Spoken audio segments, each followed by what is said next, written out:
Yes, sir, positive. It's visible. Right? Good. System development projects. Yes, sir.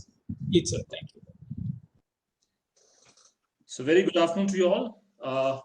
Am I audible to all and you're able to see my contents? So then we'll proceed further, right?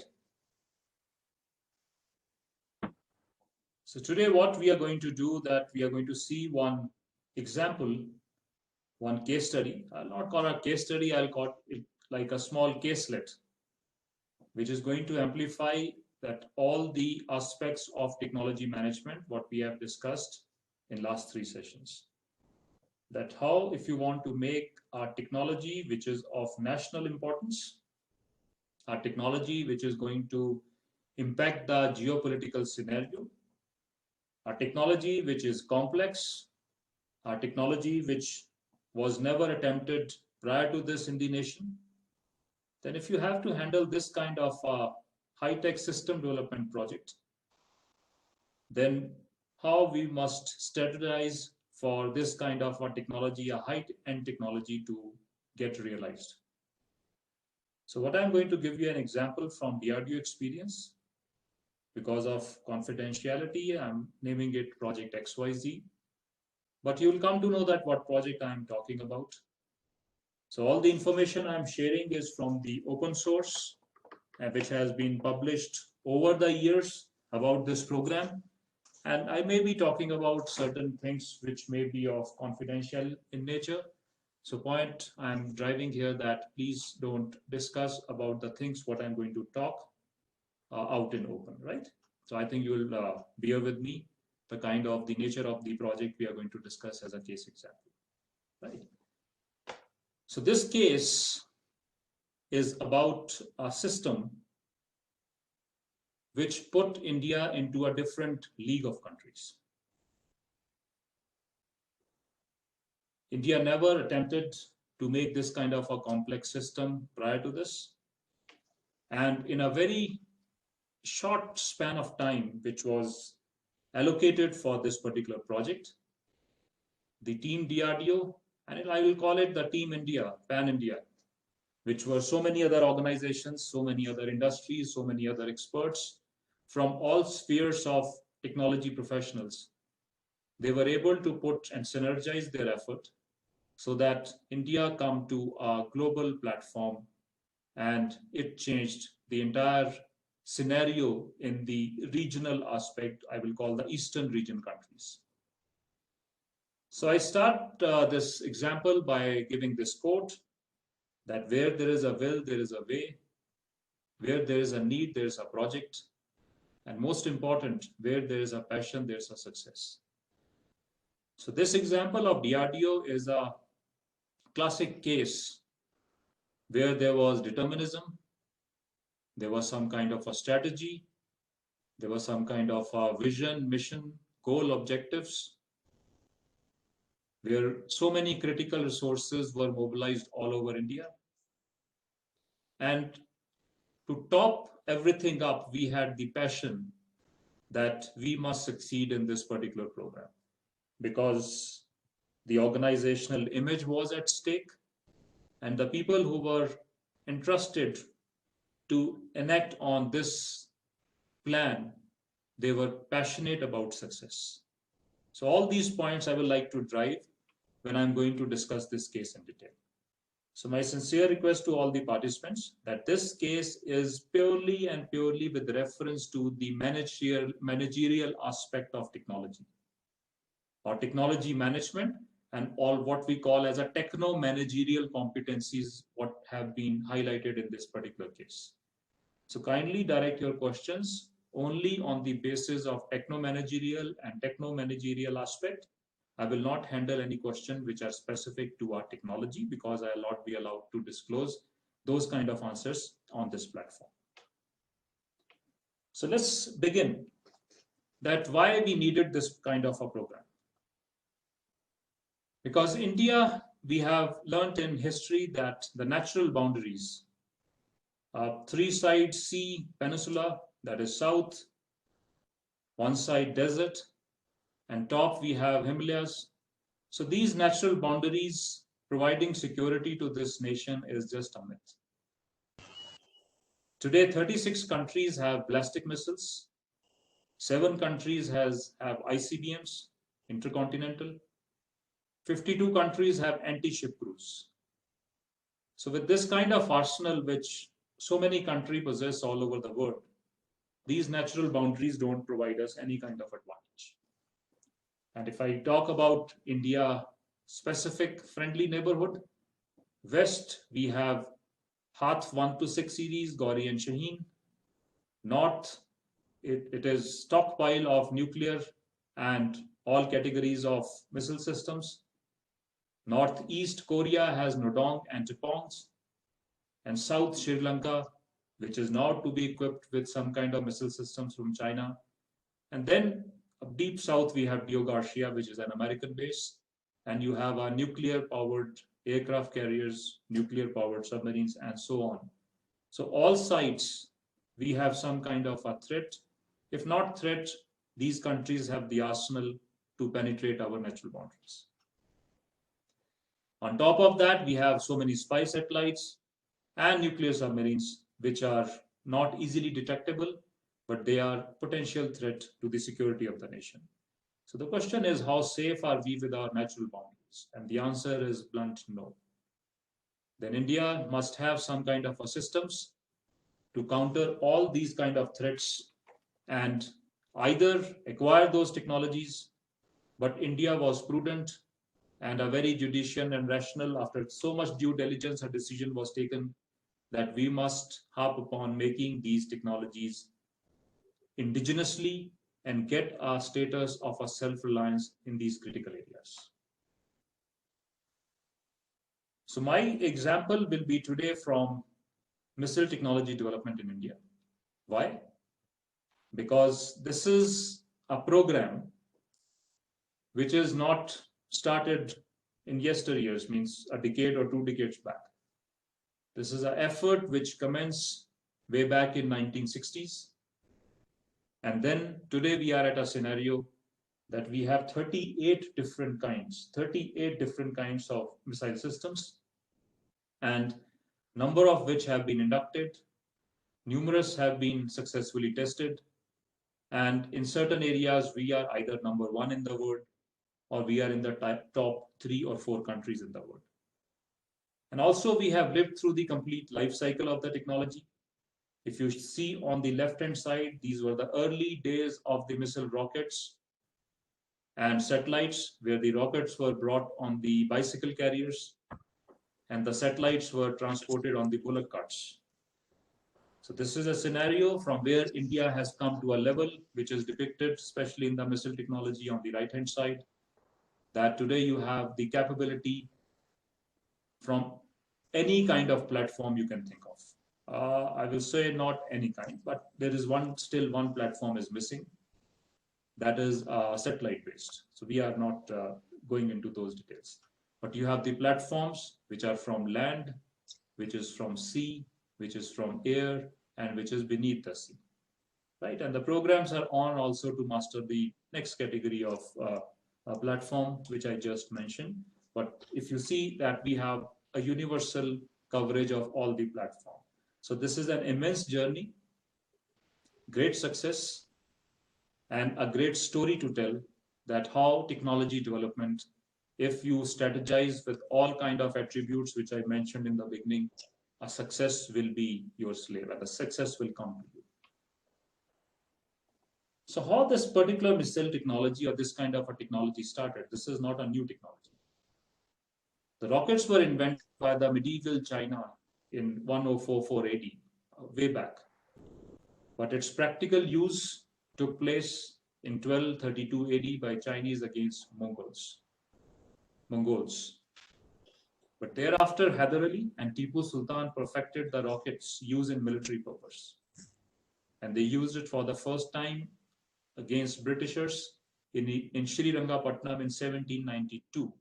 And war resulted in the massacre of British forces. So this is the first time an Indian king who was very creative, he was very innovative and passionate. He took the idea from the China and put that to use, renovated on that, and put that technology to use against Britishers. And there, the Western countries, Europe and Western countries, got a glimpse and taste of this technology. Unlike the Chinese rockets, whose combustion chamber was made of bamboo, so that's why they were very, very unreliable. Tipu rockets used iron cylinders, casings that allowed greater pressure and thrust, and the range was extended to 2 to 3 kilometers. And Britishers nicknamed this particular new weapon as a Mysorean flying swords. And they were fired from the canisters like iron tubes. So I have a sketch on your right where some kind of a canisters were firing these rockets, and they were flying swords first used in Srirangapatnam, 1792. So this is your British rocket of 1292 AD. And this is world's first rocket, the original one of the original one has been saved in the Royal Ordnance Museum in UK. This is a flying sword from Tipu Sultan, which was 40 inches long sword blade, 10 inches long combustion chamber or canister, 2.3 inches in diameter. So this is the first rocket or the first glimpse of a new weapon system which India showed to the world. And later on, Britishers, when they took this rocket to UK, they were able to replicate it as a Congreve rocket. And this weapon was designed by Sir William Congreve in 1804, which was directly the replica of Mysorean rocket. And after that, the game of developing this technology began. And since then, there is 500% rise in the missile technology worldwide. In 1970, there were 87 different systems. In 1980s, they grew to 180 different systems. And 1996, there were 460 different categories of missile systems in the world. Where Russia is the master of this technology with 166 different categories. US has 94. NATO has 73. China has 47. And then 15 different countries have their own improvised versions of these systems, which are 84 of different categories, right?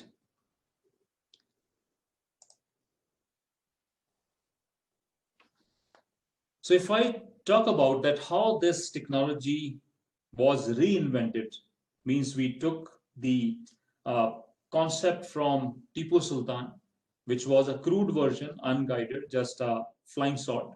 But how this has been perfected by a nation with a limited resources, where the problems of poverty, eradication, health, infrastructure, but why the government decided to invest so much into this technology, and how the success bred the success and the confidence in the nation, and that from the one category of missile system, we are now have 38 different categories of missile systems.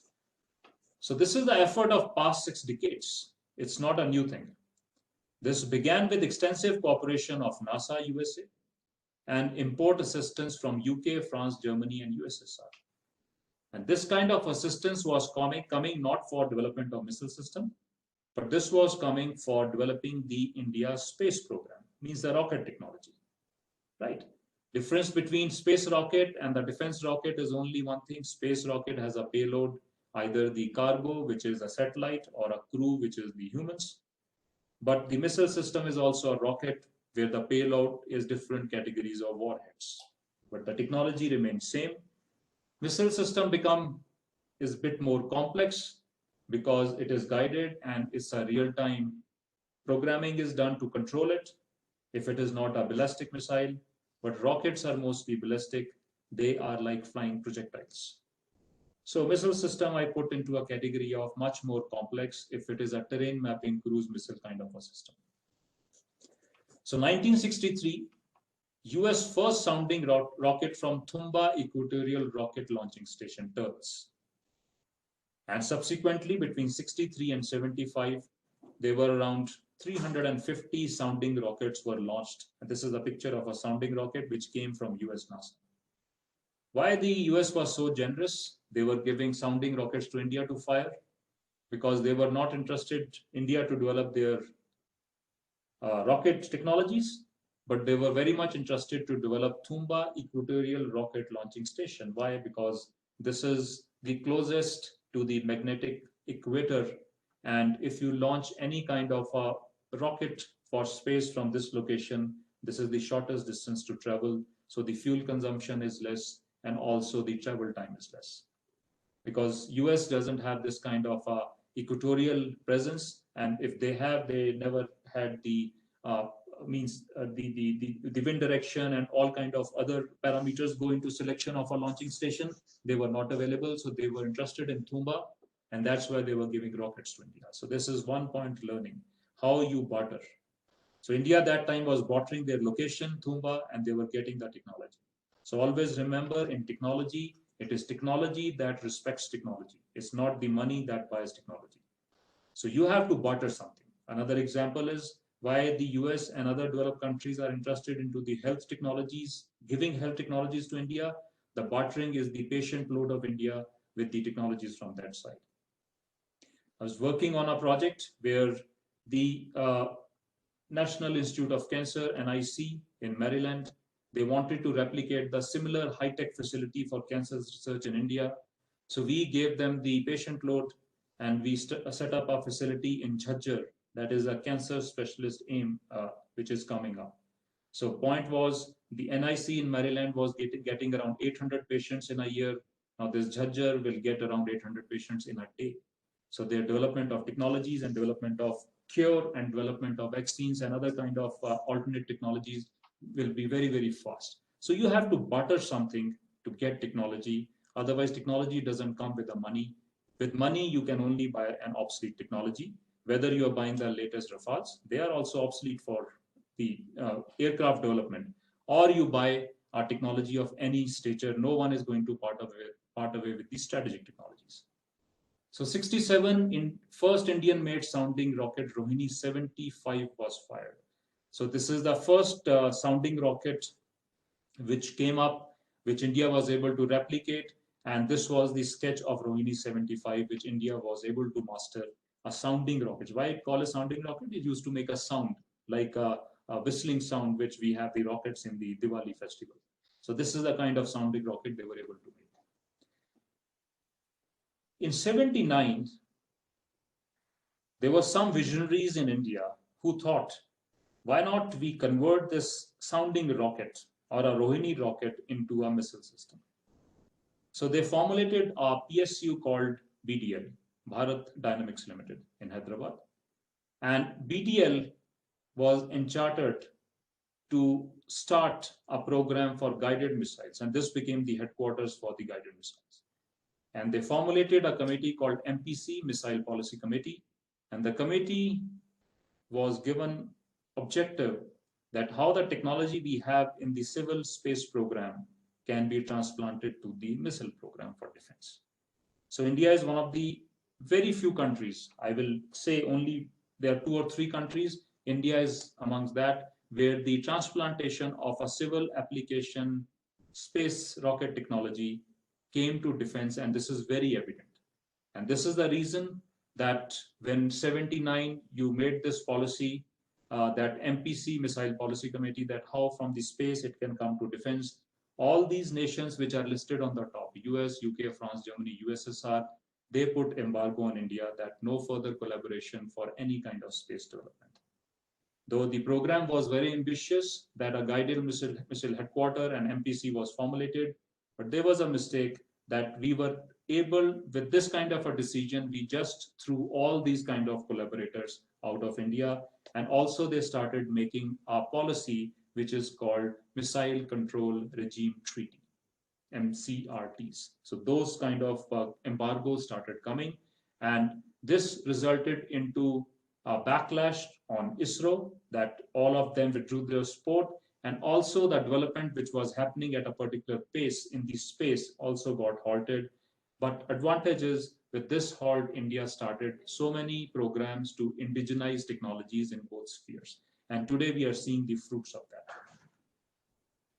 In 1980s, there was a first launch of SLV-3 after 3 failures. So a molded rocket based on US Scout and French Centaur rockets. So those people, when they were giving the technology to India, they left these rockets here, so we were able to replicate.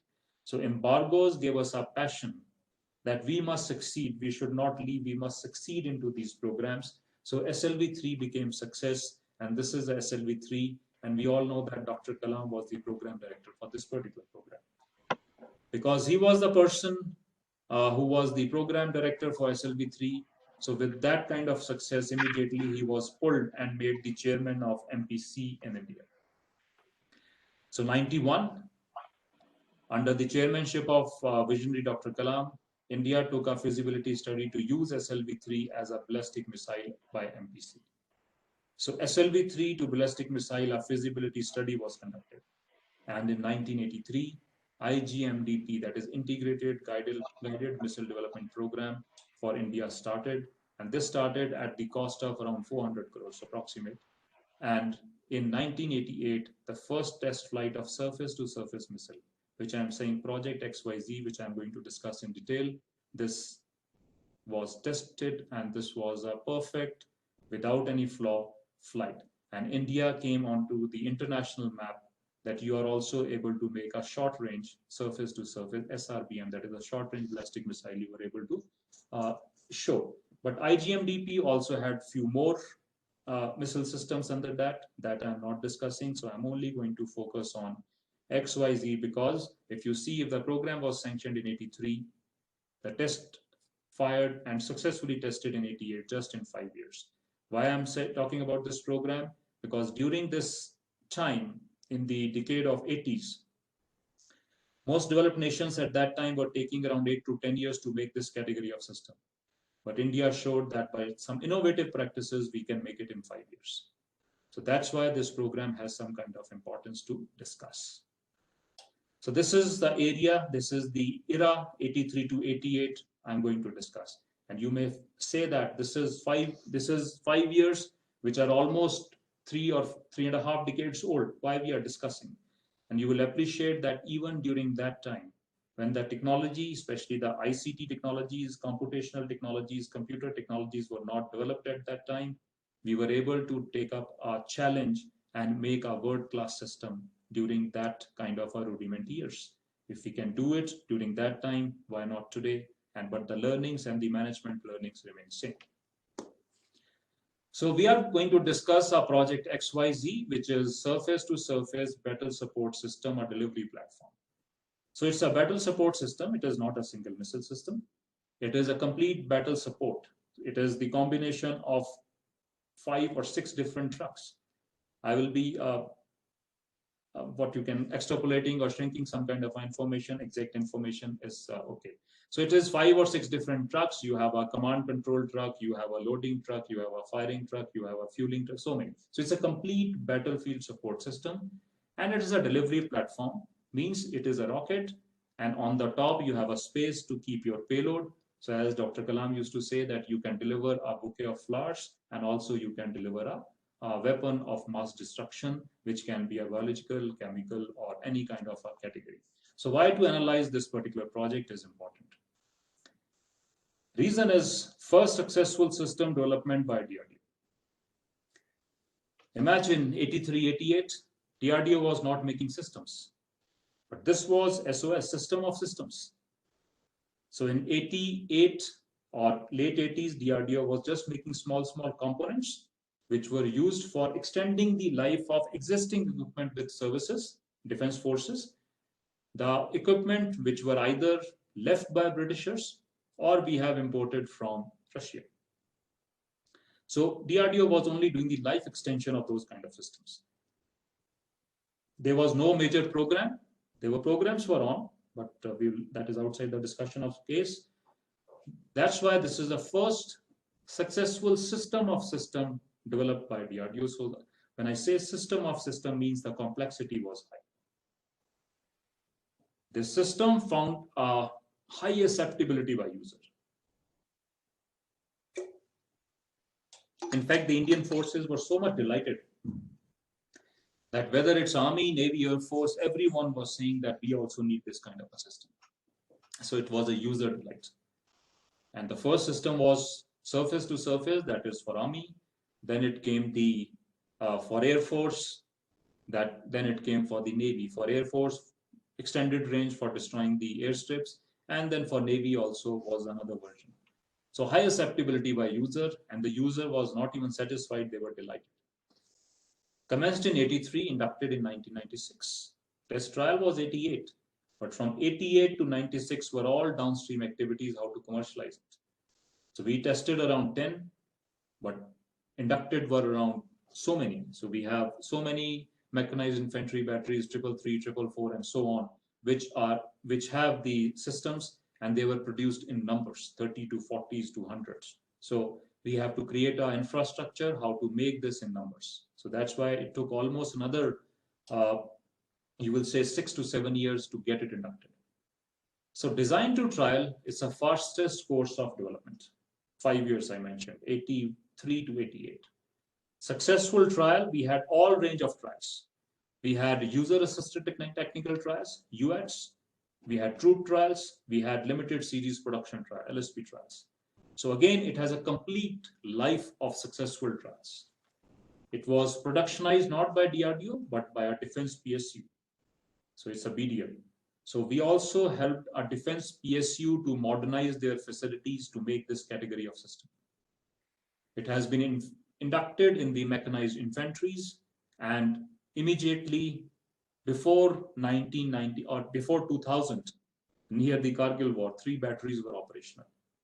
Seeing the actual action in the war, usage in the war scenario, it was never fired, but they were ready and they were tipped with the nuclear arsenal, and that was one of the detrimental reasons that why the Kargil war got stopped. Phased out with the newer versions. So this product, this technology has lived complete life cycle. The first versions which came in 99, 2000 or 96, they have been phased out, and the newer versions are in, or the newer versions of technologies are in. And today we have 4 different variants available for this particular technology. This has been delivered within the quality, cost, and time parameters, and with the approach of CBF, cheaper, better, best, and the fastest. So it is the cheapest technology available in the world. It is the best technology available in the world in this category, and it is the fastest delivered technology in the world.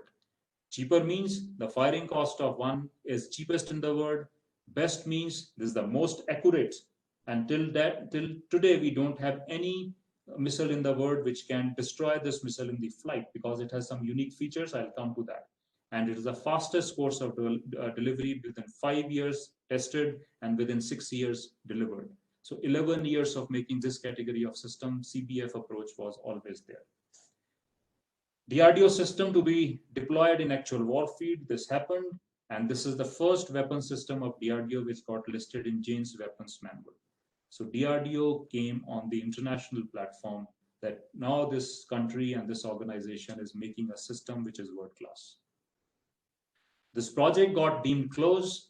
There is a report by customer and all by competent financial authorities, and also there is a report by the Comptroller General, Accountant General of India, that this project has now been closed. So means it has the technical closure, it has the administrative closure.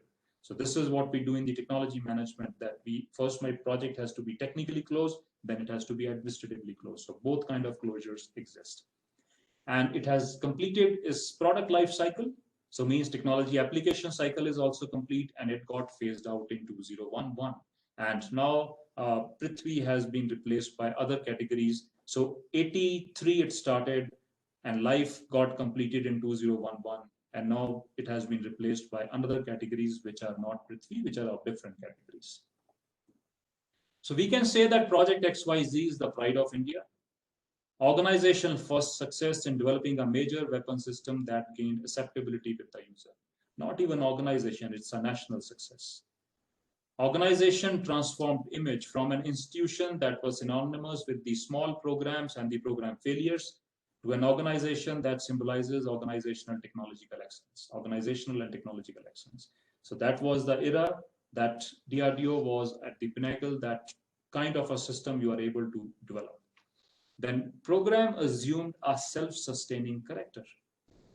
Like the people from the defense will appreciate, like a defense budget is a self-sustaining character. Whenever the budget is being allocated, so by the Planning Commission and now by the Finance Ministry and the Niti Aayog, a chunk is left separately for defense and rest of the budget is distributed among the entire nation. So similar happened to the this particular program, that anything budget which was coming to defense, a separate portion was kept for IGMDP and rest was distributed among. So it's a self-sustaining character kind of a program, a technology development program it is assumed. It's a clear strategic intent, political assent, robust alliances, and strong organizational stake.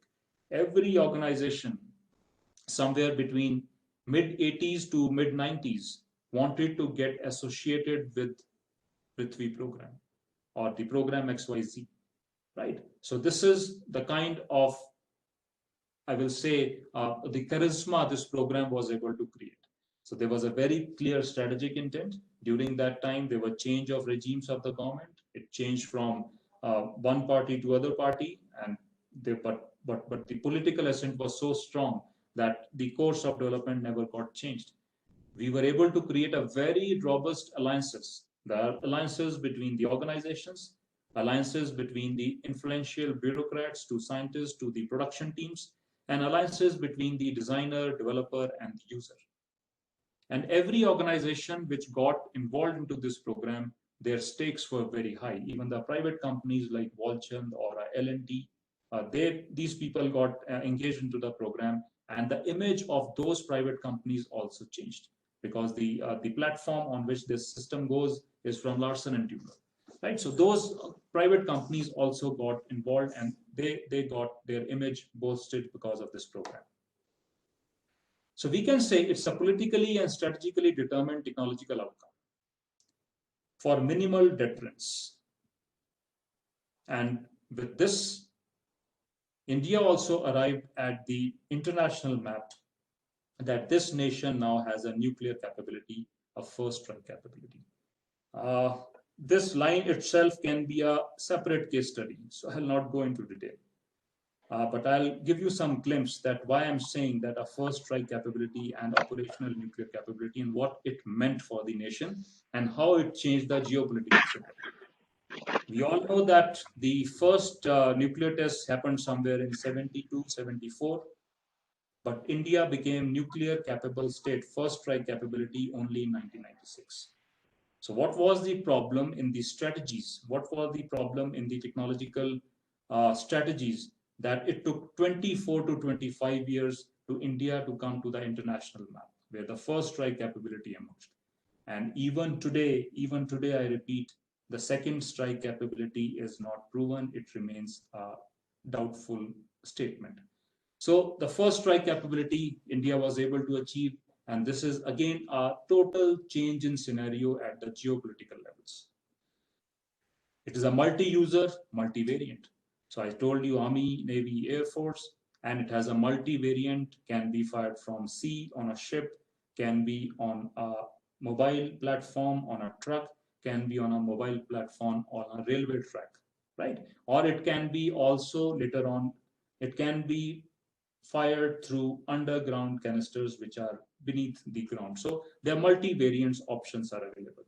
And USP is the unique selling proposition that why this system became a delight, that till date we don't have any deterrent for this. It is uninterceptable. And it is a classic example of so many technological innovations that you are making a technology which are innovated and re-innovated, and you are able to give a system that till date it cannot be intercepted. Intercepting means we all know what was happening between Scuds and Patriots during the Gulf War I. So that is called intercepting of missile. But this particular system till date, no country has a available technology to intercept and deter this during flight. So it is kind of invincible weapon system. So classical case of political strategy, scientific vision, technological determinism, and organizational commitment. So another thing to learn from this case is, unless you make this kind of a team at the top, where there is a political strategy, there is a technological strategy, that is scientific vision, There is a technological determinism that we can do it. And then there organizational commitment of all stakeholders. The programs of this nature don't see success. Right? So this is another classic point to learn from this. Now see, the XYZ is neither a state of art, nor does it mark a quantum jump in technology. It is not a sophisticated delivery system, incorporates propulsion technology of 1970s from USSR SA-2. Means this is not a new technology that which India is doing for the first time in the world. This is an old technology of 70s, which USSR had, SA-2, which they used to call it Scuds. And they have given 2 or 3 such kind of systems to India that you look into this system, and if you are interested, you can buy it.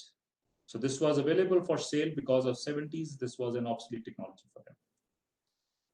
So India, because of their prudence, they said, no, we want to indigenize it. They were able to re-engineer and replicate the same technology. So in a sense, India reinvented these Scuds. But even the 70s technologies, they were able to do some kind of innovations that those innovations made it uninterceptable and no deterrent. So in fact, those innovations made it much more superior to Scuds. So that's why the user was delighted. And even the same country, they said that we would like to buy it back, your effort, and sell it to the world, which never happened. But this was the offer came that they wanted to replace SA-2 with the Indian version of this missile system which we created. But it is a breakthrough from which India's operational nuclear capability emerged. And it proved to be a turning point for the organization. So that's why very important to learn what we have gained from this particular project. So what were the challenges when we started this project? Challenges were inadequate scientific knowledge base, infrastructure, and technology base. Specialist manpower, if they were available, they were scattered. They were scattered all around India. They were not within the DRDO. There were multi-project demands, so the resource sharing, because this is a costly technology development initiative, so resource has to be shared between so many other organizations. So how this critical resource will be mobilized, we have to see. Time frames were very stringent. Time frames given were only 5 years. And why 5 years? There is a story behind it, but because of the paucity of time, we will skip that. But the 5 years, because 83 to 88, the leader at that time said that during my tenure, till I go to the next election, this has to be fired. Otherwise, I'll close the organization. So the stringent time frame was not the estimation, but the political pressure from the top. And image of the organization was at stake because the same organization was doing some kind of missile developments prior to that. Those missiles were Devil and Valiants, which never came through because they failed in the trials. And because of those failures, the image of the organization was at stake that even if you fail in the new version XYZ, what is going to happen to the organization? This was the kind of phobia. So development effort was multi-agency. It has 19 defense research labs, plus one of the laboratory in DRDO became the headquarters. And one of the laboratory was newly created, and that became the hub center for integration. There were 7 universities and academic institutes who were involved, right from Jadavpur University to so many other Indian Institute of Science and other universities. And there were 10 other quasi-government research labs. These research labs were part of either private companies or other government labs or a quasi-government labs or a state government's lab, like a Karnataka Electronic Keltron kind of institutions were involved. Production and induction effort, there were 19 public sector units. There were 11 ordnance factories. There were 9 private sector units, and there are 2 other organizations, that is DGQA and Army, they were involved. So this was the platform on which this entire project XYZ has to mature. So you see so many stakeholders, so many other organizations, a critical resource, inadequacy in the competencies. Every challenge has to be put into place to take care of in stringent time frame of 5 years to complete this project. So classic example that how complex technologies can be handled if you have a determinism, if you have a passion, if you have a strategy, and if you have a proper network, right? So what are the learnings from this particular project? First is passion for success. If you read this book, Wings of Fire, Ignited Soul by Dr. Kalam, it is kind of a glimpse that what was done during that time from 83 to 88. So the title of the book is Wings of Fire, and he says that passion for success is the first ingredient for a succeeding formula for doing any kind of complex technologies or any kind of technologies. So this program also, the leader of this program was able to create a passion into every individual who was involved in this. And there are so many examples which are cited in this book that how passionate were the individuals from all stakeholders to make this technology happen in India. They were able to re-engineer the organizational structure. Re-engineering of technology is fine, but for making this technology happen and to involve all kind of stakeholders and critical resources in this project, right? So your organizational structure has to be re-engineered. It has to be redone, that kind of organizational structure you require to handle this. So another classic example or learning from this case is that depending on the complexity of the technology you are developing, you should revisit your organization structure and re-engineer it, right? So right from the line to authority base, there's different innovative models now have been emerged within DRDO, right from matrix to the line, to the platform teams, to the jelly teams, to the cross-functional amalgamations of teams. So many innovative structures have come, and so many different kind of organizations, structures have emerged within DRDO, and still we are not able to perfect that which is going to be best suited. Reason is, for every technology development effort, the complexity is different. So every time we have to relook and re-engineer the organization structure. Core competency of project leader, full authority plus responsibility of the project. Another glaring learning from this particular project is the competency of project leader is very, very important for the success. And the project leader for this particular program was handpicked. He was not from DRDO, he was not from ISRO. He was handpicked by the experts that this individual is fit in India to handle this project. And he was handpicked not because of his seniority, not because of his rank, but because of his core competency. Because he was one of the toppers in the PhD thesis on system engineering. So he was handpicked by the MPC, Missile Policy Committee, that you are going to handle as a project leader of this particular program. What we have seen in my organization, if I make a project leader who is expert in a particular technology, then only that technology becomes improved or mature in that project, but the system never comes through. System fails. If a person from hydraulics become a project leader, hydraulic improves, system doesn't come through. If a person from electronics become a project leader, it's only the electronic improve, project never comes through. So who is going to be a project leader?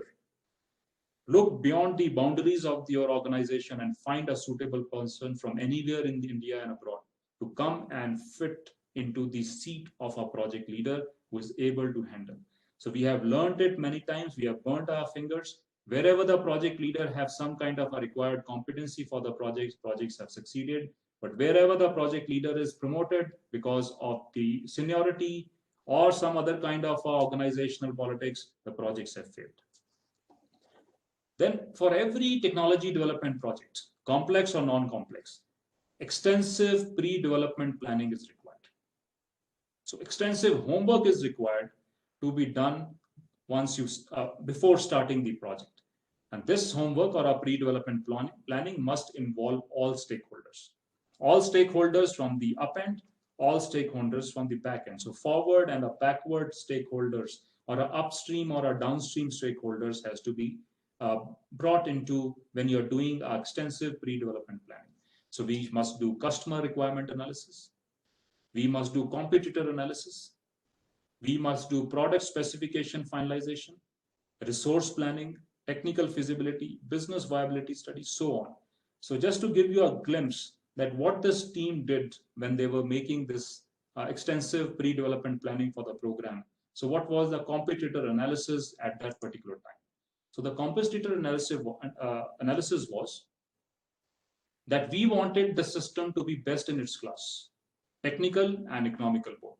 So when I talk about technical, means a technical feasibility taken care of.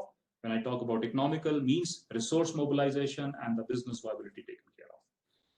And what came out? XYZ is the most accurate for 250-kilometer range. With 3 different kind of strap-on guidance, we have plus minus 200 meters, then plus minus 70 meters, and the most accurate in the world in this class after flying 250 kilometers, it is plus minus 10 meters. And it has a capability of last minute deviation. So the last minute of flight, you can deviate the path. It can go up to 150 kilometers total, or it can just fall down at 70 kilometers. So because of this last minute deviation, it cannot be intercepted. It is almost invincible kind of a flying weapon system. And during that time, these were the competitors available. USA had Lance, Parins and 1 and 2. China had M series, which became Hath 1 and 2 in Pakistan. Soviets has SS-23 Scuds, Frogs and Scrabs. NATO had Spider and Calcus, and French has Pluton and Hits. And we were looking for that we must provide the most economical solution so that my user, my customer should not run to any of these competitors to buy, because the economical leveraging economy, leveraging the cost and price should be my first parameter to fight the competition, and the second parameter can be best in class, most accurate. So that's why it is a user's delight. It is just not meeting their requirement. It is not the satisfaction.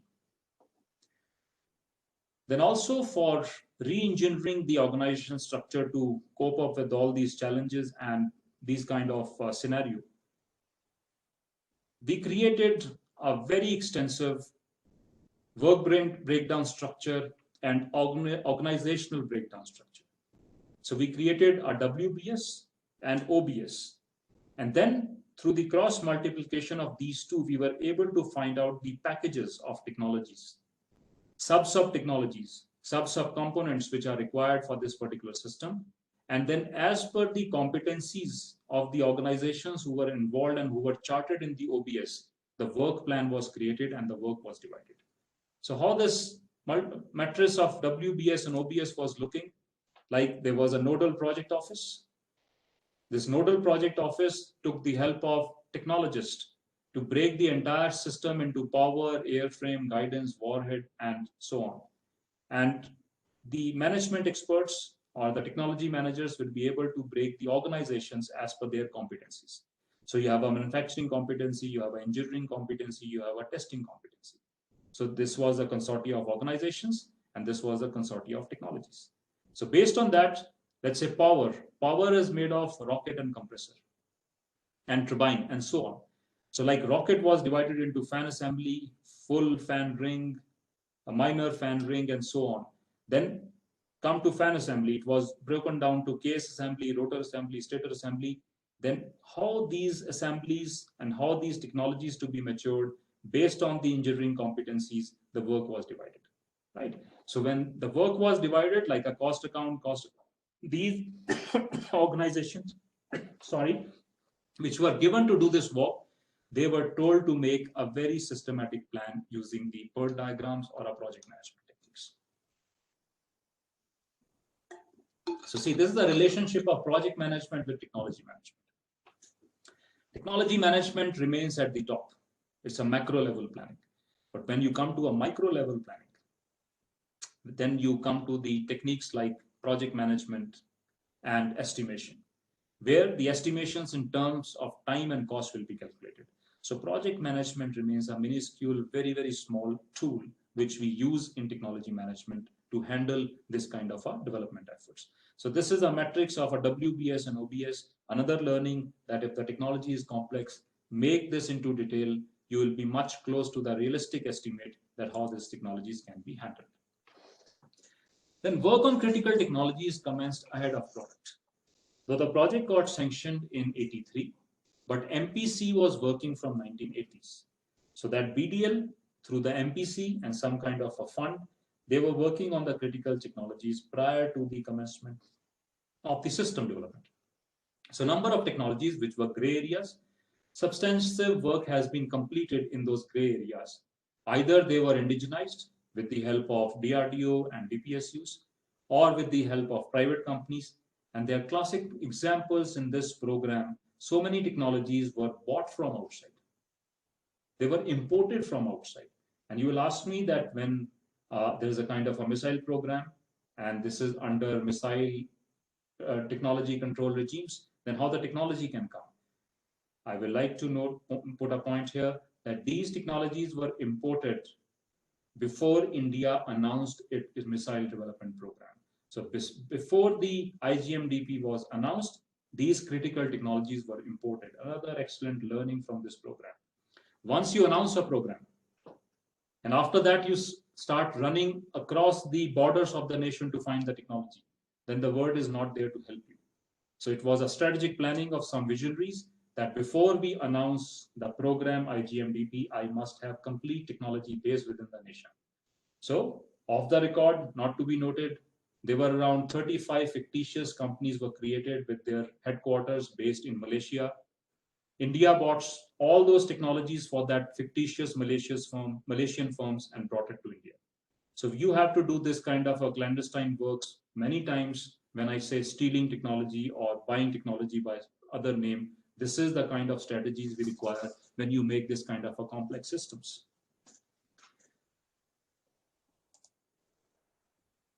So then 3-tier project management board was created. Now, because the time frame was stringent 5 years. So we realized that unless we have a very stringent control for review and control of the program, a very stringent monitoring for reviewing and controlling the program, it is not possible to complete it in 5 years. So we created a 3-tier project management board, and this board was meeting on the basis of 6 months, 3 months, 1 month, 15 days, depending on where you are working. And this was controlling the progress of entire project or technology development program. So like on the top, we had the guided missile board. Under that, we have the program management board, which has the inputs from all the stakeholders. Then you have the program directors, and then you had the PMO, project management office. So this project management office was giving input to all categories of development systems which were happening that time. So they were Prithvi, Trishul, Akash, Nag, and Agni. And then we created a special team, like a multifunctional team, which was working at a different work centers, but they were drawing the experts from this multifunctional team. And this multifunctional team experts were coming from all stakeholders, which can be DGOF, PSUs, 3 services, private sector, academia. So all these people were part of the multifunctional team. And wherever there was a technological problem, so this multifunctional team experts were going and solving the problem. So this is a kind of innovative structure which never happened before in DRDO in India. We created for doing this kind of a complex system. Each management board had a well-defined role and had been given adequate project powers. So unless you give powers to the people who are working, on the technology, the things go for some kind of delays. Imagine a project director who is working on a technology on ground has to run with a file to the headquarters to take a sanction every time, or to go to the concerned financial authorities to take the sanction. This is an unnecessary wastage of time. So the DRDO thought that the powers, both financial powers and the other powers, and then the accountability and responsibility should flow down to the structure so that you can save time. So it happened in DRDO. Even now it is true that the project directors, which are working in a laboratory under the laboratory director. So project directors have much more financial powers than the laboratory director for that particular project. So this is a very unique kind of a system which nowhere exists anywhere in Government of India, but this organization, Government of India, enjoys this, that the project director may have the higher powers than the laboratory director and the DGs and all. And then metric structure at work level, this changed the working culture. Now, a scientist was working earlier in the silos within the one laboratory. When that scientist went to work on a multifunctional platform team, where you have a person from academia, you have a person engineer from L&T, you have a you have a product manager coming from Defense PSU. So when all 4 or 5 of them sat together across the table to discuss, there was a total change in the working culture. So this change in the working culture, first there were so much of issues, so much of infighting, but later on, because for the whole good, that there is a passion to succeed in making of technology, everyone normalized, and their competency got synergized, and the output was excellent. There was a public-private partnership. PPP model is what we are listening now almost every day. That every project in India is done through public-private partnership, PPP model. But I want to highlight here that the first PPP model in India came from Project XYZ. So this is the first project in India which was taken under public-private partnership. So what was the PPP model? So this model was, we created a national platform team. This national platform team had the input from wherever they wanted.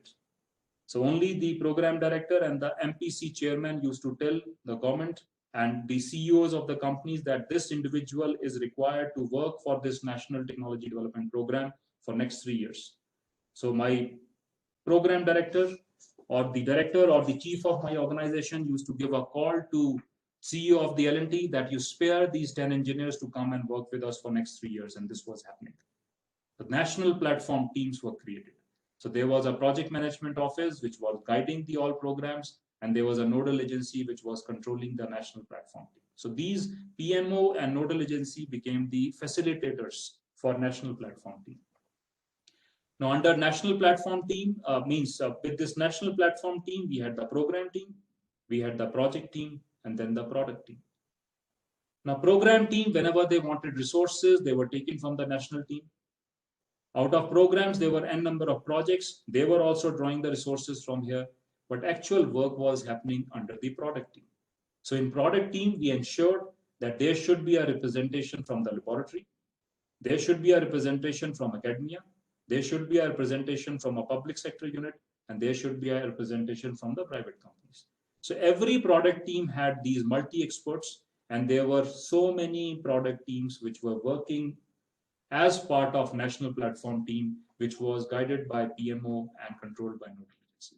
So this is kind of a national consortia we created for under PPP model with a public-private partnership, and we exhibited to this nation that this can be done within a very stipulated short span of time.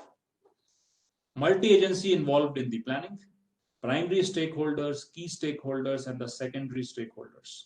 They were all taken into cognizance when we were doing the planning. And these stakeholders were not available at the single location. There were 25 DRDO labs, there were 8 academic institutions, there were 7 other institutions and 40 industries, right? So my stakeholders were spread all across India. These stakeholders were controlled by a PMG that was sitting in Hyderabad. And we categorized all stakeholders into 4 categories: high interest, low influence, low interest, low influence, high interest, high influence, and low interest, low influence. So means stakeholder categorization is the another thing that we called it interest influence matrix. We created first time in India, and some authors says this is the kind of a management concept we gave to the world, that create an interest influence matrix to all stakeholders, and depending on if they are high influence, high interest, they have to be integrated very well into the system compared to low interest, low influence. But a kind of a stakeholder mapping, stakeholder rating, and stakeholder validation was the learning from this particular program, which was under PPP model, and it was spanned all across India. And I would like to mention it here. I'm talking of time 1983 to 88. 1983 to 88, there were no cell phones, there was no internet, there were no fax machines. Only way of talking was booking a trunk call, sending a telegram, or traveling physically. See, even those technological enablers of ICT which were not available during that time, this team was able to develop this system in 5 years. And I don't know what kind of excuses we have to give today when we take decades to make this kind of systems. Then synergetic team development, high degree of openness, mutual trust, quick information sharing, team objectives, and common goals. It was the common goal and passion which was binding the entire team. But the team becomes synergetic only when you have the mutual trust and openness. Now imagine you have 10 different stakeholders working together. So creating this kind of synergetic team, so the team management was so good that they were able to create a mutual trust and openness. And then this facilitated the quick information sharing among all stakeholders to meet the common goal and team objectives. Functional integration, growing core competency. What happened when this team became synergetic? When this team became synergetic, everyone was able to harness their competency, synergize their competency, and this led to exponential growth in the competency. See, when the laboratory, academia, public sector unit, and a private sector unit, they became the part of the platform team, right? Now, laboratory had some kind of a competency or was doing some kind of a function. Private sector was doing some kind of a function.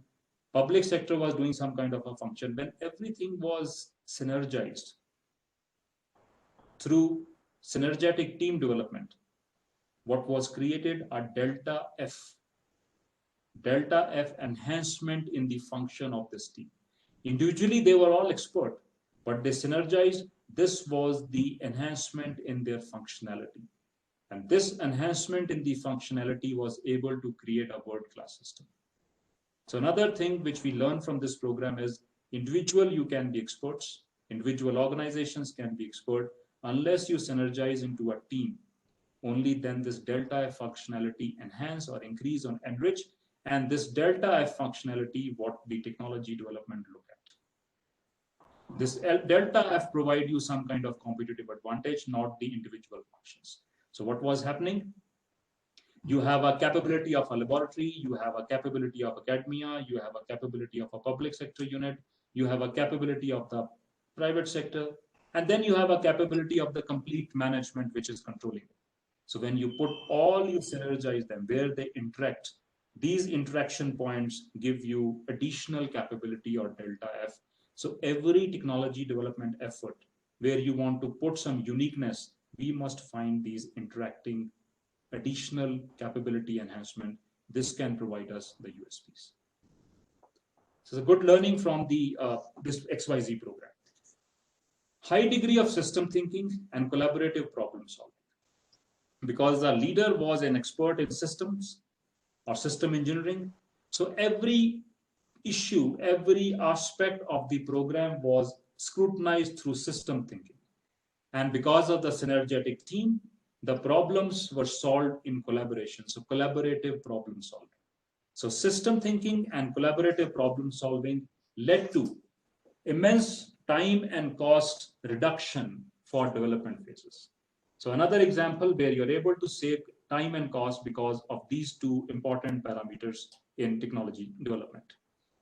Co-location, teams were co-located or co-located in vicinity because the connectivity was not as efficient as today.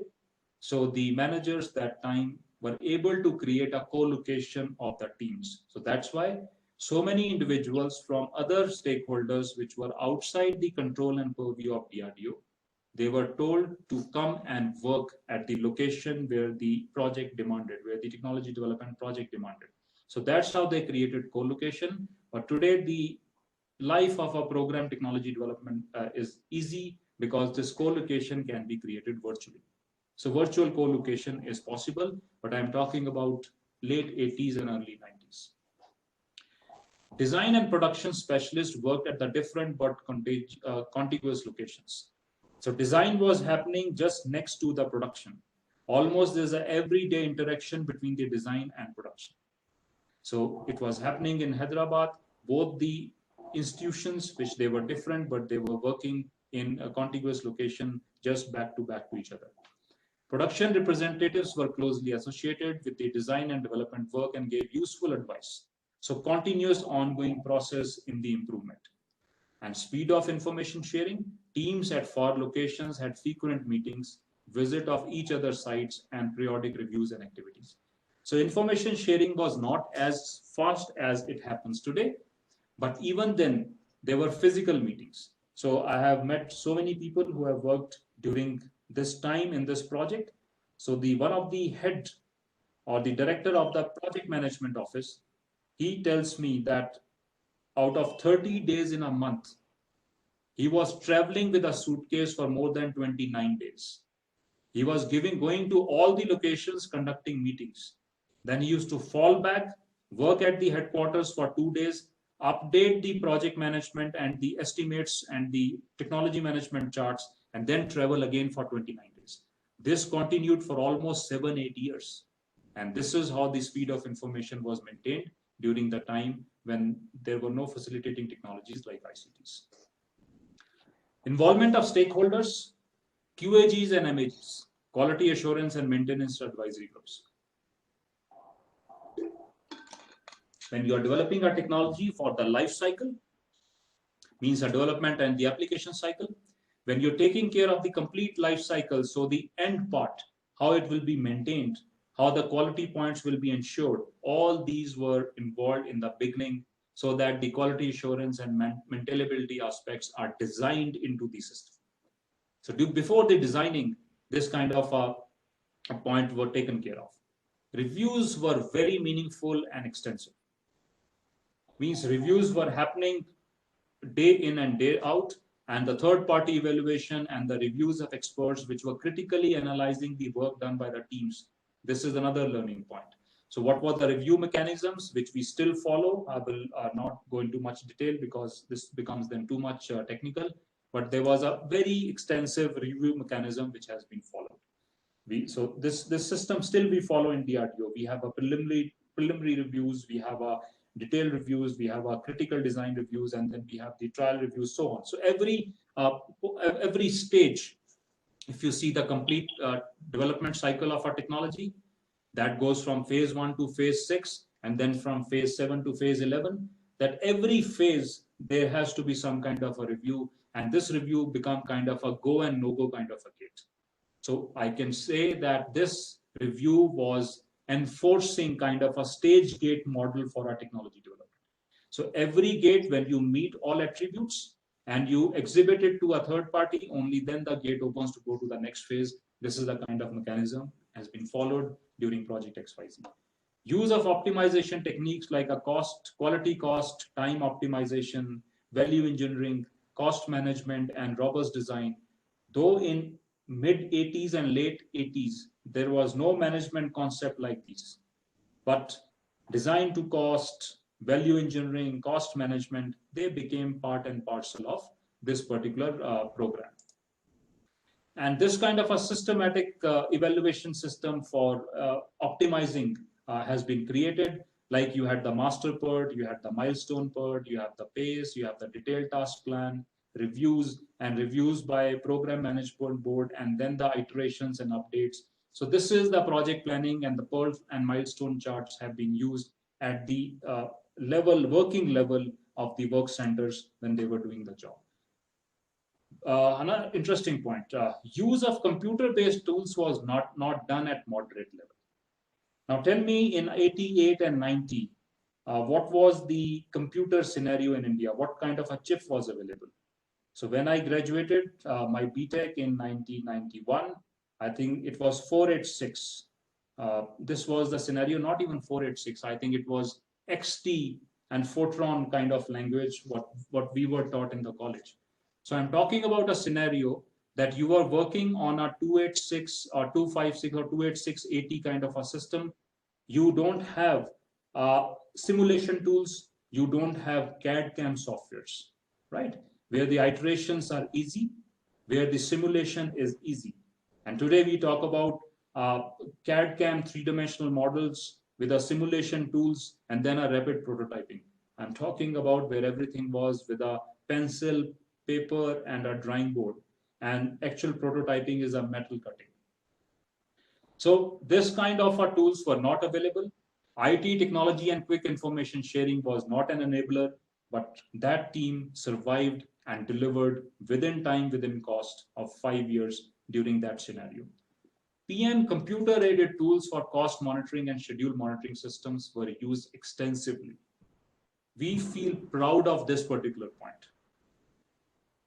This program XYZ or project XYZ created a system which was Fortran based and called this system computer aided schedule monitoring system and computer aided control monitoring system. And this was the logic of making these two Fortran based systems.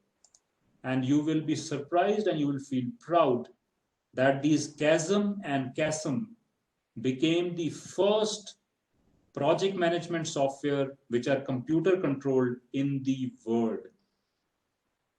India, this project XYZ taught project managers and technology developers of the world that how computer-based software systems can be generated. So the person who generated this software became the CEO of Brahmos later on. So this project gave to the word computer-aided project management system, and later on we have MS Projects and Primavera, so on, which are much easier to, but Fortran-based systems were created in this particular project. Project leadership took special effort and care to develop proactive and collaborative teams, supportive working culture, and excellent reward and recognition system. That itself is a case to learn that what kind of excellent reward and recognition systems were on during that project, what kind of supportive culture. And just to highlight this and give you one point, that there was a time in DRDO. DRDO has 50 laboratories. Out of 50 laboratories, 47 lab laboratory directors, means the 47 directors were from this project XYZ. So see the reward and recognition system.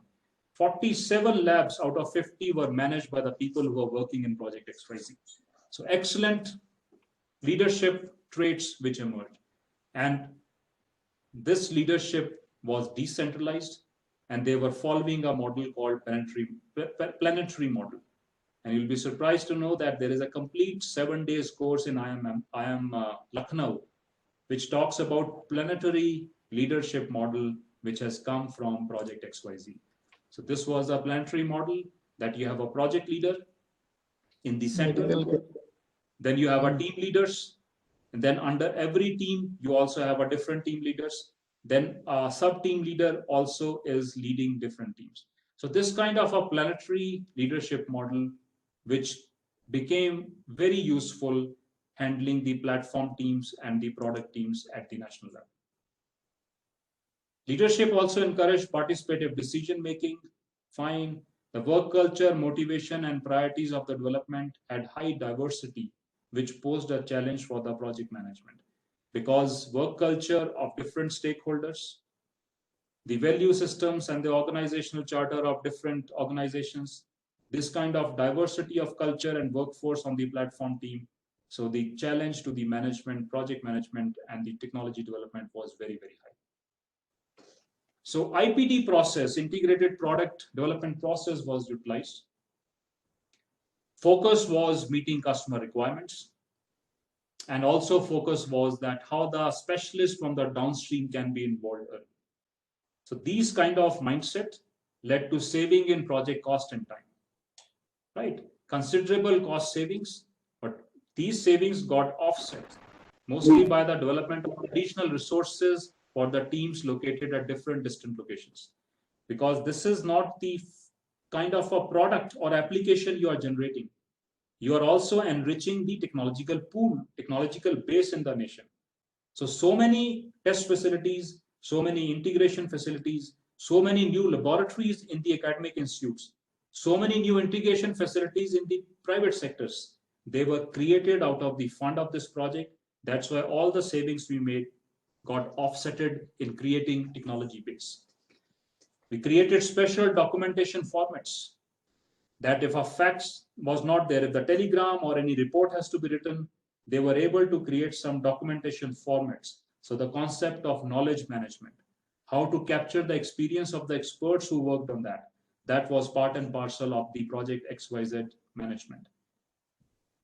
A dedicated project management group was created, and first time in India, any system development had a separate project management group. So PMG concept, which most of the MNCs and most of the private sectors follow today, came from Project XYZ, that you must, on the Apex, a project management group, a nodal center for monitoring and control of project. Now let's see what we learned from the person who was chairing this all at the Apex. Earlier, he was the chairman of MPC, and later on, when the work started after the project sanction, he became the director of the laboratory to monitor all kind of developments of missile system. Prithvi is, XYZ is one of that. So first is, he was able to create a controlled environment for the project, what we call in acronym as a PRINCE.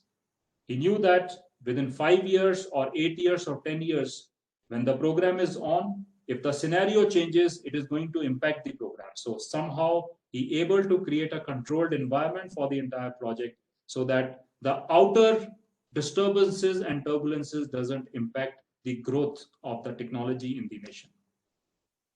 He taught an ability to put head together and work jointly with others, team synergy. So that was the kind of culture was created.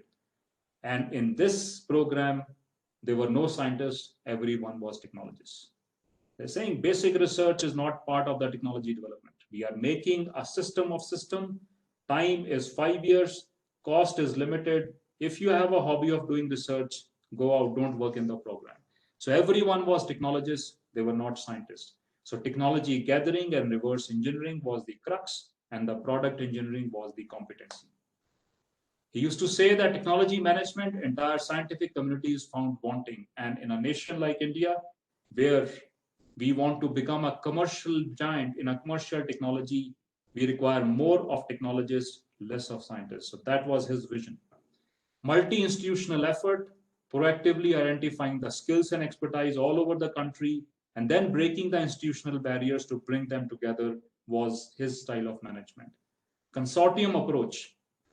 In defense, this individual brought the concept of subcontracting. He said nothing is secret. He used to say that the biggest secret in DRDO is that nothing is secret. Secret is that which day from which GPS location I'm going to fire this system and what kind of payload that is carrying. But how to make the system is not a secret, so go for subcontracting. Academic R&D industry chasm were created, stakeholders were involved, ability to macro manage at the top, don't go to the down. What happens today is a top project leader goes to the micro level, starts solving technological problems and leave aside the macro problems. There were innovative management practices like a re-engineered organization, crystallized vision, single-minded mission, and pure technology was the focus. User-driven simultaneous approach. The program director should not act as a problem solver, should act as a facilitator. If you are deprived of some resources, then you must able to mobilize those resources. This is what the learning from this point. Egoless collaborations on the multidisciplinary project was the biggest legacy, because this project has taught us when the individuals become bigger than a project, projects fail. So every individual is shorter and smaller than a project, whatever the stature be, whether it's a bureaucracy, politician, or a scientist. If a national driven determination to make a technology, every individual is smaller to that. That is an egoless collaboration. Sharing credits, handling disappointments, alliance between scientists and bureaucracy is important. Passion plus action is success, and not only a strategic and technical weapon system that you must create to generate some kind of a geopolitical scenario. Only then the entire nation will generate interest, and this kind of technologies will come through. So with this, I close because the time is still 3:30. We can take another 10 minutes for any questions and any doubts which you have.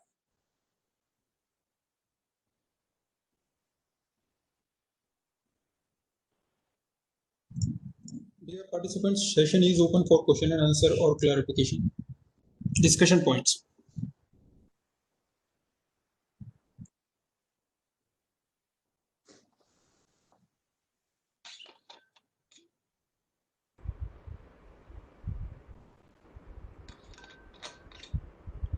Good afternoon, sir. I have one question, sir. Yeah, can you introduce yourself? What's your name and where are you from? Sir, I'm Group Captain Deepesh Raji. Hi, Dipesh, how are you? Sir, I'm fine, sir. Thank you, sir. Sir, this is regarding, sir, you mentioned regarding patriotic and Scud missile capability, sir, in your discussion, sir. Yeah.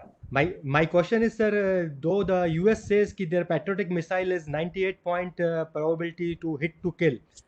Don't ask means me a technical. technical question. Focus on a managerial. No, no, sir, no, not a technical question, sir. So that is just what I'm bringing it, sir. And though the Scud, they were not claiming anything, but during the time of Iraq war, sir, the probability of killing, I think it was near about 40 to 60%. Even less than that.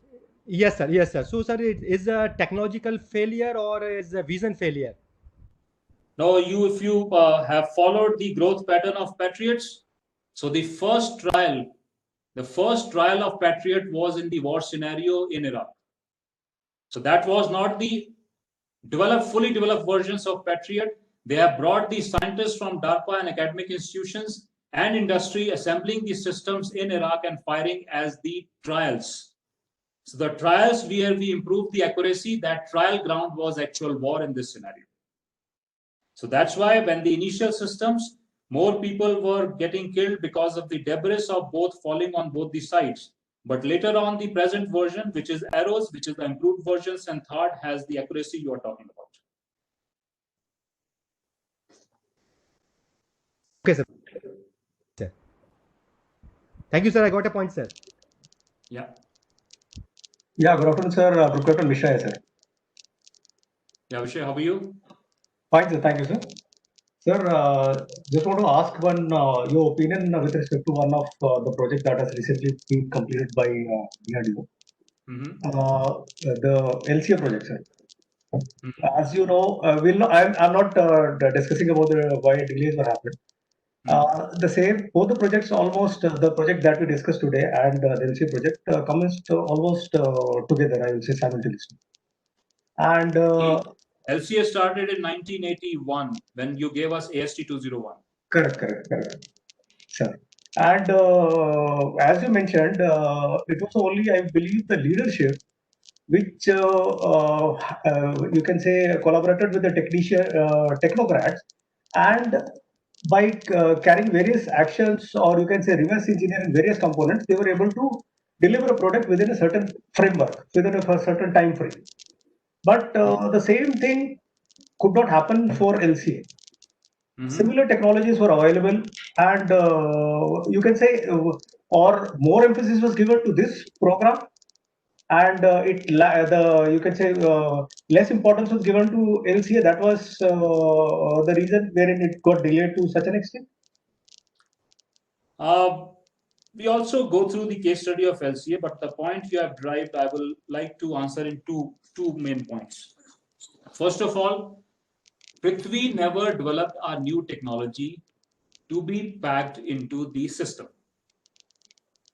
This was not a technological marvel. It was reverse engineering marvel, where you were able to muster the technologies which were either available with ISRO or with DRDO pack into a system. So it was a technology application development, not the technology development. Where the LCA is technology development and then packing that technology into technology application, right? So LCA started in 1981 with a target 201, but the money got sanctioned for LCA in 1991. For 8 years, there were 8 volumes of feasibility study which was conducted, that what are the gaps in the aeronautical technologies in India. If you remember, India had the capabilities in late 60s to make an airframe of Marut and Ajit, which can achieve supersonic speed. But those initiatives for India for making that kind of technology got totally derailed and killed when Russia gave us MiG-21s. In fact, that 21 TOT had this kind of a rider that India will not initiate any kind of a aircraft development, whether commercial or combat, in India. So this kind of a loosely bought technology without any strategic implication pre-thought of killed the aeronautical industry in India to an extent that none of the student was ready to take aero engineering as part of its curriculum in engineering colleges. So there was a huge gap. So LCA program was started to plug that technology base and then take up our development program later on. So that's why it is a combination of developing of so many technologies and then packing those technologies into a system, and that is the reason it took a longer time. Second point, you said that few programs get more priorities and preferences and biasnesses. Of course, in technology development program, we call it these kind of programs as a sacred cow programs, because your top leaders and the nation want to put more emphasis on this kind of program. So naturally, the IGMDP is into that category, and LCA ADA, which is a society not purely part of DRDO and DOD, is out of that category. So this also matters. So both cases are important to see that how it took longer time and this took a shorter time. So, thank you, sir. Please.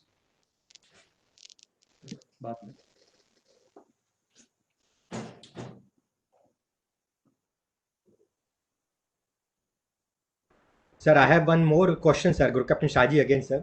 Yeah, Shaji. Sir, this is regarding, sir, saying a project successful. Say, sir, for the previous question where you can say, okay, the machine is flying, say aircraft is getting used by human beings, or the pilot is flying the aircraft and he's checking the parameters and saying is it successful. Say with respect to the patriotic and Scud missile, where they had been proven when the actual war, when they were utilized, sir. Initially, they have done the test firing, they have done the electronic firing, they had done all the testing in hill environments where they are saying 98% successful. So, sir, in that scenario, do we have learned something from that scenario, or we are also assessing our missile program based on the say, I will say, lab testing or electronic testing only, sir? No, simulated testing is one part. But the missile systems, every time there has to be certain number of accurate firings has to be done before we call it a successful, technological successful program. So this happens when we make a certain number of technology developer, TDs we call it. So technology demonstrators we call it, and certain number of technological demonstrators first has to achieve the parameters in laboratory, and then these have to achieve the parameters in actual environment. So my actual environment is Bay of Bengal, and my firing systems are, my firing ranges are there. So whatever the range, right? So that kind of range, those kind of systems has to do. But that is not possible for our category of systems. If I am firing ICBM, it will go to China. Or if I'm firing another higher range, so those kind of systems we fire in a simulated environment or a scaled down model, and we reduce the range and achieve the hit probability, right? So this is one category when we are doing a lab testing. Now, when from the laboratory, we are able to achieve all the parameters, and then in the range, we are able to achieve all the parameters. Then the technology is transferred to a production company. Then the production company start making, then we take a random sample out of that production company and also take it to the test range to fire to achieve the same parameters. So that's why we ensure right from simulated to the controlled environment, to the test range, to the scenario. If there is actual scenario, if the war happens, that is only possible. Otherwise, we keep on checking the system. Now, then the systems are delivered to user, and users are keeping those systems because this kind of a systems are rarely fired. Till date, not even a single ICBM has been ever fired in the world. So you can't say because these systems are never fired in the world, they are not reliable. So these systems, which are with users, are taken out randomly, scaled down, again test fired at the regular interval. So this is how we check the reliability and the features and the probability of kill at a specified distance. But because actual war scenario, rarely you are going to file a missile system that will see the actual war scenario. So that kind of system in actual war rarely happens. Thanks, sir. Sir, one more query, sir. Why I'm asking, because sir, it's a very learning knowledge you have shared, sir. This is regarding, sir, say for aircraft per se, there is SAMILEC which do the certification of aircraft, and there is a AST in Air Force as a national agency which do the testing. Do we That's have right. something like that for the missiles also, sir? Semilac do it because there is a human life is at stake when you are flying an aircraft. So they have to do IOC and they have to do FOC for certain numbers of fault-free flying. But this missile system is a guided controlled system from ground. So there is no certification agency which will do that. And there is a program in DRDO where we are making unmanned UAVs, right? And also there is a program to make an unmanned combat aircraft in future. In that case, again, the Semilac will not be a certification. Where there is a human angle not involved, there is no certification. Okay, sir. Thank you, sir. Sir, good afternoon, sir. I'm Group Captain Hiremat, sir. I want to know, India has been a net technology importer, especially in defense equipment. So where are we lacking, even after 70 years of independence, to move to a self-reliance and to net exporter of the technologies, especially in defense equipment? Where is it we are lacking? Is the education policy, is the organizational structure, both defense and the civil, where are we actually lacking in this, sir? I want to know your views on that, sir. So this can be answered through different angles and different prongs. First of all, whenever you want to make a nation self-reliant into a particular area of strategic technology, you require a vision and a long-term vision at the top, right? A long-term vision at the top. And in today's world, especially in the defense, I will like to put it like that if you take any developed nation today around the world, their core competency lies in two areas, that is defense and space. So defense technologies today are not made only to protect yourself. It is kind of a business and it is kind of a rich dividend business. So that's why at any time in the world, there will be a flashpoint. Any time in the world, there will be insurgency, because that's how the business of these nations work and that's how the economy of these nations work, right? So these nations who have become a so-called developed and self-reliant in the defense technologies, their leaders have realized much earlier that these are the only two areas. If you dominate, you can dominate the world and you can earn a lot by selling these two technologies, either a finished products or a technologies. And if the nation is not listening to you, a brute force will put that nation into line. So that's what we have seen is happening all across the globe. This realization came to this nation very, very late. It's very recently that we are talking about making a military industrial complex or making a war corporate in India, where the industry, all the industry, whether government control or a private control, will be making defense technologies, not only for the defense forces in India, because here the demand is limited. Even if I take the light combat aircraft program, your total requirement of Indian Air Force is 250. Indian Navy just want 27 to 30 aircrafts. So do you think India has spent around 10,000 crores and so many years just to make 300 aircrafts? But when I'm showing this technology in the weapon exhibitions all over the world, I have a demand for 1,700 aircrafts. I have a demand for other systems which DRDO are developed to be exported. So this realization has very recently come to this particular nation, that if my self-reliance index, which is right now just 30%, and import index is 70%, if I just improve my self-reliance index by 10%, it is going to create almost 120,000 white-collar jobs in India, because this will be made in India. And this is going to help Indian economy to grow at 6 to 7%.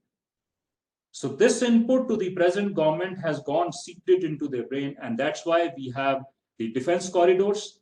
And what is going to happen in next 10 years is the complete life cycle development of defense technologies in India, right from research to substitution, complete cycle of defense will come to India, whether it is done by Indian companies and the companies outside. First of all, this realization has come very, very late. Second, till date, from 60s onward, we were buying technology from outside. Either we are buying from Russia or we are buying from Europe. And very recently, we have got a soft corner from US and we are buying from US. When I went there in embassy in 13, India-US defense trade was just 3 billions. When I came back in 17, it was 18 billions. And I think next year it is going to touch 22 billions. So $22 billion of defense technology trade only with one nation. Now, these nations will never want your nation to become capable of making those technologies in-house. They will always like you to remain as a parasite of this technology. And this is what the Russia has done to the Indian aeronautical industry in India. India main battle in tank industry to India, India small arms systems industry to India, and India so many other technologies, even the naval technologies to India. So these nations have a very clear strategy to make other nations parasite, because unless their defense systems and products sell to those nations, their economies are not going to work. So two